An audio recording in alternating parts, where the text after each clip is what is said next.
Hey, welcome back to Evil's Comics. I'm Evil Mike, and I got a review for you. We're going to be talking about DC Comics Gotham City Year 1, Issue number 5, written by Tom King, pencils by Phil Hester, inks by Eric Gapster, colors by Jordie Bellaire, and letters by Clayton Cowles. We got one more issue, people. 6-issue miniseries. We are one issue left. Before I get started on the review, please like, comment, subscribe on this guy's channel. It does help. I do love the interaction. Let's talk about the comic. Let me know down below. Alright, so we are in the late 50s, early 60s. We're with Slam Bradley. We're in this murder mystery, ransom kind of story. Right now we are dealing with Richard and Constance Wayne and the kidnapping of their baby. Lo and behold, the baby was murdered. There's a whole bunch of stuff going on. This issue right here, we learned so much. Alright, I'm just going to get into it. So, right now, at the last issue, Queenie had knocked on Slam Bradley's door. She wanted to see him and talk about the Waynes, stuff like that. So now we're getting that side of the story. We're really getting her whole side of the story, or the story that she's telling, kind of thing. It basically starts out and it shows that Queenie has been there around the Waynes since the beginning, when she was working as a maid, because this is Constance here. But we do see a scene where someone is setting Queenie up with this job to be this dancer and singer, and says he has a different job for her. She does start working at the club, and that's where she meets Richard Wayne. Her and Richard have this romantic, cheating relationship. It is conversed that Richard does need money, big time, and Queenie thinks it's for the divorce, or at least that's the way it sounds. She also goes into how they came up with the plan for the kidnapping, even though Queenie thought it was a bad idea. They should have just left him in Metropolis, kind of thing. The one kind of fly in their whole thing was Johnny Boy, Slam Bradley's assistant, but they go into that whole part of the murder, how that went down, and it was really Richard Wayne that eventually killed him. We do get, some thoughts and stuff from Slam's side of the, from listening to Queenie. And it's basically whether or not he believes the story. He's listening, taking in everything she's saying.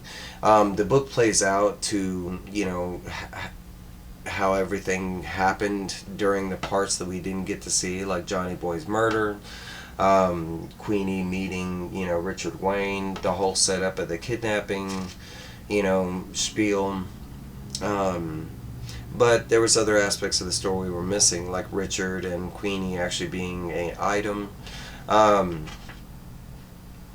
After this, we get we kind of hear the end of the story, or Queenie's version of it, on how she, the part where the baby ended up dead, that wasn't part of the plan, and she didn't hear from anybody. She was waiting at the house, waiting for Richard to come back with the baby, because she had the money.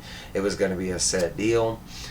She ended up taking off with the money to meet at the set location, and as she was leaving, she ended up hearing a radio broadcast saying that the baby had been murdered.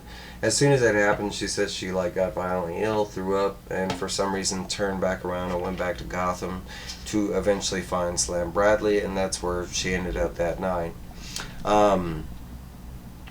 Slam Bradley takes this all in and then kind of gathers himself and then her, and then drags her to somewhere else, and he kind of explains to get real answers. In the background, and it kind of happens throughout the whole book, but Gotham City is in complete chaos. The whole city is on fire, and it's really due to the murder of Helena Wayne. The city has really taken a minutes to it. Okay, so we have the scene here, and Slam has brought Queenie to Shirley Bradley, which is Slam's mom, and she happens to be a fortune teller. She tells her that she will listen to her story, but the fates are going to decide whether she's telling the truth or not. And basically says if she's telling the truth, that they'll help him out. If she's lying, Slam Bradley's going to shoot her in the back of the head, and she's going to pull 5 cards, and the 5 cards are going to tell her, tell them whether she's lying or not, because you can't really lie to the gods and fate. And the first, couple of cards, well, I want to say all 4 of the first cards, they do not look good. And eventually they do get to the last card. Eventually Queenie does, like, she flips the table and tries to get away from the card, but eventually we find out that, well, the way the book plays it so far is she pulled a decent card for the last card, the one that was supposed to show us whether she was lying or telling the truth. And Bradley doesn't shoot her, so I'm assuming that she was telling the truth. She's done some awful things in her life. That's what the first 4 cards were. But that last card, revealed that she was telling the truth about everything. Like I mentioned before, all of Gotham is kind of on fire. Queenie and Slam leave his mom, and they end up going back to his apartment to drop off Queenie to make sure she's safe. After hearing the whole story and everything, Slam Bradley is really starting to figure stuff out. So the first place he goes to is the like Richard Wayne's first in command, his head of security, Mr. Lodger. Him being a family man, Slab just goes into the guy's house and pulls him out of his bed while his wife is sleeping right next to him, drags him down a little bit, and then throws him out a window onto his own car, which he gets into and drives away with Lodger on the front of the car. He basically tells him that he's going to stop eventually and ask him some questions that he wants answers to, regardless whether he wants to give them or not. Eventually he takes him to a junkyard, slams on the brake, going like 70 miles an hour, and starts asking, Lodger the questions. At first, Lodger does not give appropriate answers. So as you can see, Slam uses his, name pretty precisely. He slams and beats the hell out of Lodger, and eventually Lodger does give him some real answers. But Slam was kind of berating him into, like, there had to be someone, that murdered the baby. If it was Richard or Constance involved with Queenie on the run, who was the one, because they were both there with Slam. So he figures it had to be Lodger.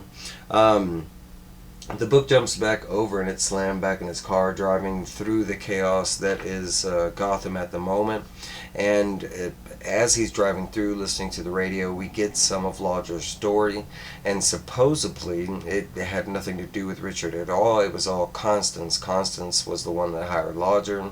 Constance was the one that all of a sudden disappeared while they were supposed to be getting Helene, and Lodger just says that she went out for a calming drive to calm her down, while she was worried about Helena. So now it really looks like that Constance was the mastermind of the whole thing, and she ended up killing the baby. The very last page of the book, and I've been kind of waiting, is just showing Slam Bradley driving into the Wayne estate with Gotham all on fire in the background, and it looks like the Wayne Manor might be on fire pretty soon too, you know what I'm saying? But that is where this issue leaves off. We have one more issue. My final thoughts is, man, this is going to be the book of 2023. This is an amazing book. The art, the way it's flowing, it has me gripped from beginning to end. And there's a lot of reading in this. I kind of sped this up, and I always give you all the gist. But, I mean, there is some wordy stuff in here. But every little piece, every little detail, I find myself searching for little Easter eggs, little tidbits of information so I can try and figure it out. It is an amazing story, and the art and the colors are just invigorating the story even more. Man, if this isn't my read of the year, it's definitely tie for first place, and it's hard to say what would be the my second choice. But definitely a very high recommendation for Gotham City Year 1. We're getting around that time that it's going to be processed into trade format, so I highly recommend, if you haven't picked up the single issues at this point, to look out for that. But hey, that's my review. Please let me know your thoughts down below. Are you reading this? Are you digging it? Or are you not liking it? You know, did you pick it up and you were like, yeah, the first issue, I wasn't really sold on it. It was kind of confusing on where it was. It took like the second and third issue for me to really get into it. And you can go back and look at my reviews and see that I was a little frustrated on where this kind of fit in. But after getting all that down, man, if this isn't my favorite read, I'll tell you what.